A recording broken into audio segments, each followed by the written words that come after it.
Hey there, Kingsley here. Welcome to today's video on my channel as I discuss with you how to stay married to a narcissist and maintain your sanity. You heard me right, because it's a topic that I believe is, or a word that's been thrown around so often.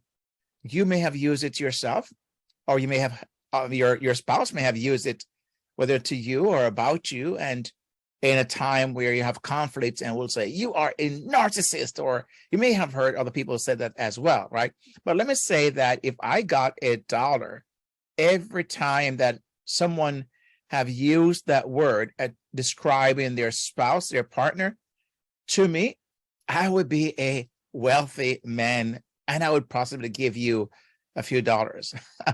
Now, I believe there is a misuse and abuse of that word narcissism, right? And no wonder the DSM, that's the Diagnostic Statistical Manual for Mental Health, that the 5th version removed it from the category it used to be under, because it's just a word that was, I think, probably misconstrued, and possibly they realized the error and what it's now doing, what is creating a monster that they didn't expect. So anyway, whatever reason that they used to remove it, I think it was important that they did. To have diagnosed someone with narcissistic personality disorder, that person would have to meet 5 or more of the following criteria over a period of time. It could not just be a one-off thing, a behavior that happens every now and then. They would have to be consistent and meet 5 of these 9 criteria. I just want to mention them to you because I'm not going to spend too much time here, because that's not the purpose of this video today. And so the DSM points out 9 different features of narcissistic personality disorder that professionals, like someone like myself as a licensed professional, could look at and then create a diagnostic for somebody who meets these 5 or more of these criteria over a period of time. So here are the 9. I'm gonna mention them very quickly and move on. And that is inflated self-esteem, or a grandiose sense of self-importance or superiority. Number 2, craving admiration, a constant craving of admiration. Number 3, exploitative relationships. That is, they're manipulation, master manipulators. Number 4, little or no empathy. Number 5, the identity is easily disturbed. That means they just really can't handle criticism that much. They are thin-skinned, right? A lack of attachment and intimacy. They demonstrate that in so many ways. Feelings of depression or emptiness when they're not validated. And then a sense of entitlement that they have. And they can feel like others are envious of them. And it's just, just envy other people as well. Now, I know these are more a way that I put this so you can basically get a quicker understanding of that. The DSM may have other words to describe these 9, but that's in essence what they are. And that person would have to meet 5 out of the 9 of these traits over a period of time. Now, this doesn't mean that there aren't people who would fit a narcissistic personality disorder diagnosis. Maybe your spouse could have fit that, and I'm not here to decide for you. That is something a psychiatrist would have to determine. But I believe majority of those who have been labeled as such are just wrongly labeled. Right, wrongly labeled, and it could be, and that could have a negative effect upon your relationship if you have labeled your spouse that way, because you're now beginning to think of that person through the lens of narcissism, and so every behavior is now that's narcissistic. So instead of working through and trying to figure out what's going on, it's easier, right? It's easier and quicker to label that behavior and now label your spouse. Now, I know why a spouse, it may be you. I know a spouse would label their partner as narcissistic. And I want to give you three reasons why I think you would, or a spouse would label their partner as a narcissist. Now, see if any of these 3 resonates with you. And if so, I'd like to hear. If they do, you can always drop a comment in the description below, and in the comments below the description that follows this video. Now, the 3 reasons that why I believe spouse may think their spouse is a narcissist, right? A spouse may believe their partner is, even though they have not been clinically diagnosed. It's possibly because the person, number one, is have an excessive self-importance. They just see themselves as almost like God's gift, right, to the world. They act like everything revolves around them, that they are, the sun that everything revolves around or orbits around. And it may make that spouse feel like they're not important or not valuable in the relationship. It's almost like they could do the relationship by themselves, right? So they act like everything is about them and they're the most important person in the world. And if your spouse is acting that way, I could see why you may feel, and I'm not saying they're not narcissistic, but I'm saying I could see why that's the first place you may go. The second reason I believe is just they lack empathy, which is one of the criteria that as narcissists just meets. That person lacks empathy. They only think about their own needs and what is in it for them, right? They don't think about how their actions affect other people, and they're in their own little bubble, right? They don't even notice when what's going on around them, or they may notice it, but they just choose to ignore it because it's not about them. And so it may make you feel, or a spouse feel, like their emotions, their feelings doesn't matter, because again, that narcissist sucks up all the energy, all the oxygen about in that moment, and so they lack empathy. And number three, a very controlling behavior. They want to control everything in their environment, including you, their spouse. They may want, to make all the decisions.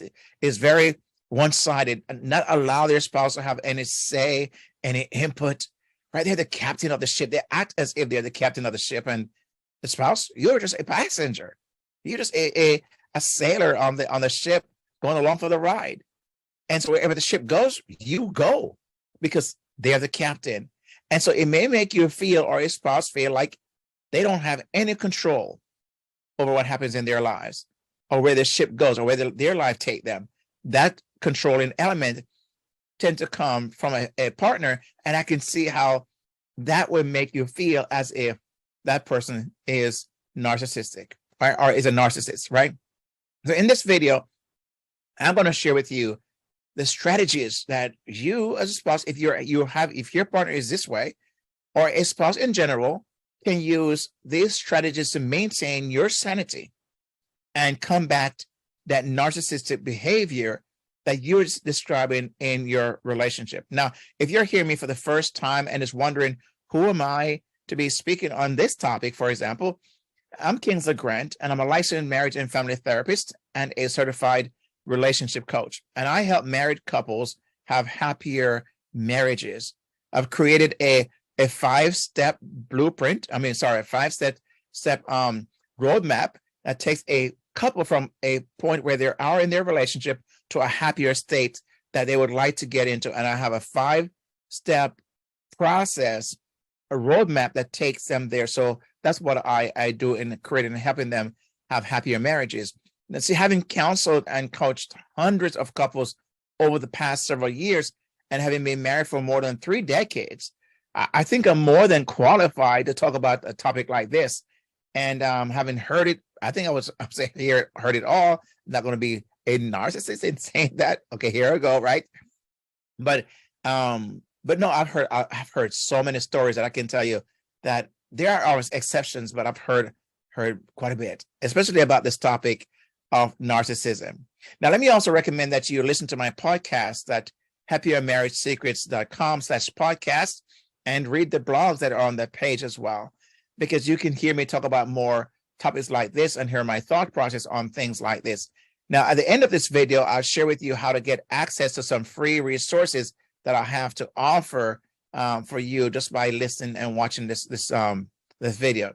So let's dive into today's topic: how to stay married to a narcissist and maintain your sanity. Now, by the way, if you would like to get instant feedback with a numerical score on the state of your marriage and what to do about it, right, then you need to take the Happier Marriage Assessment quiz. That it's less than 90 seconds. Imagine less than 90 seconds, and you could have an immediate score of the state of your marriage and also what to do about it. So you can go to happiermarriagesecrets.com/quiz, and the link will be also in the description that follows this video. All the links that I mentioned will be in this description of the follow the videos. So what are the strategies a spouse, you are a spouse that may be living with someone that they consider to be a narcissist, and how do you maintain your sanity and combat the narcissism? Okay. Obviously, the way that you may be doing it, you may realize it's not working, because it's very, very draining, very, very difficult to be in that situation, environment, day in and day out. And if that's you, I empathize. I'm going to say upfront that I empathize, because it is draining. And I know that from talking to so many couples who find themselves in this kind of situation where they describe their spouse as a narcissist, right? And they would talk about how draining it is, and they feel like there's no let up.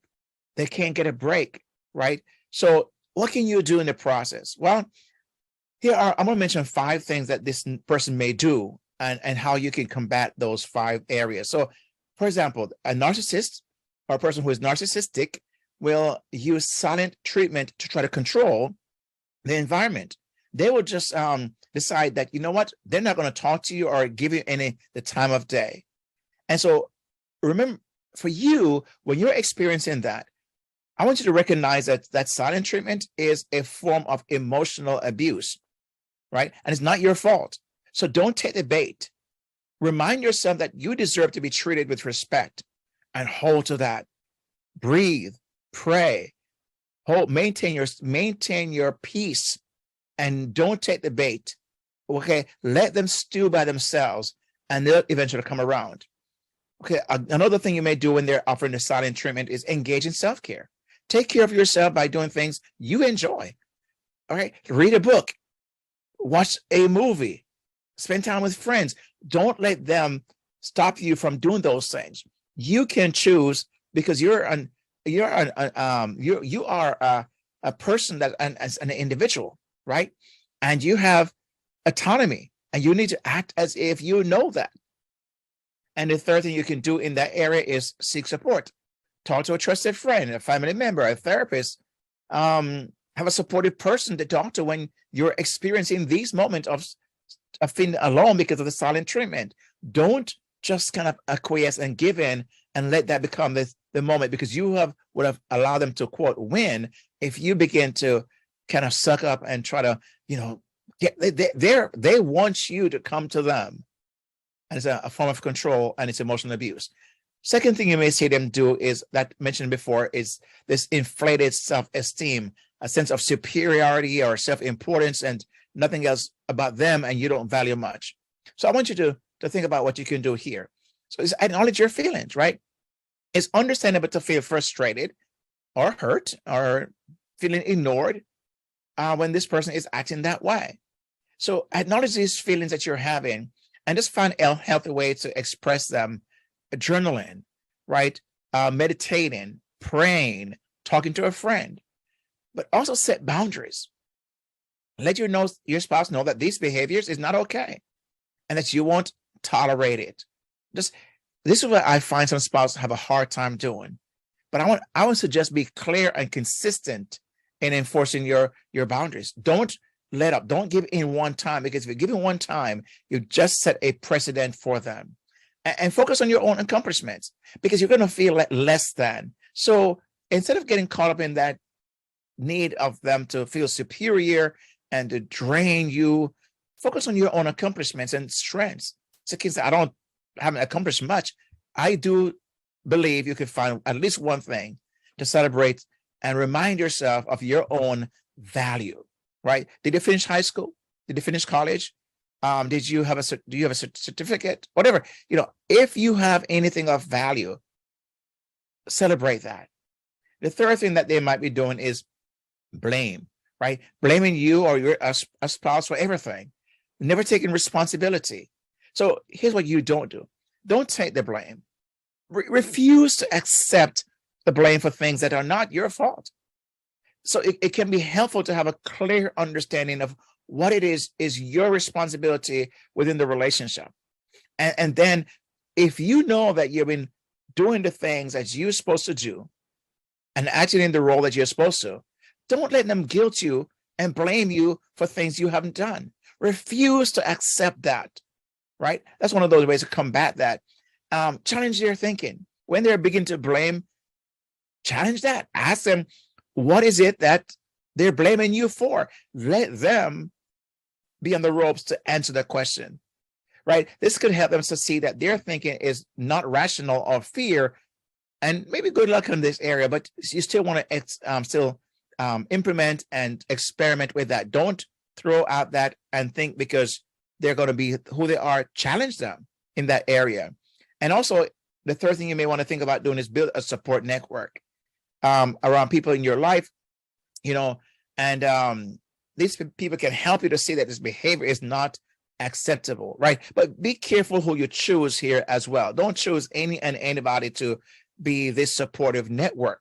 Be very careful and selective in who you choose in friends or family. A therapist is really a best place to go, but or one of the better places to go instead of the best, one of the better places to go. If you have a pastor or clergy, a person in clergy, go and help and talk with them. Because those are the supportive network you want to have around you.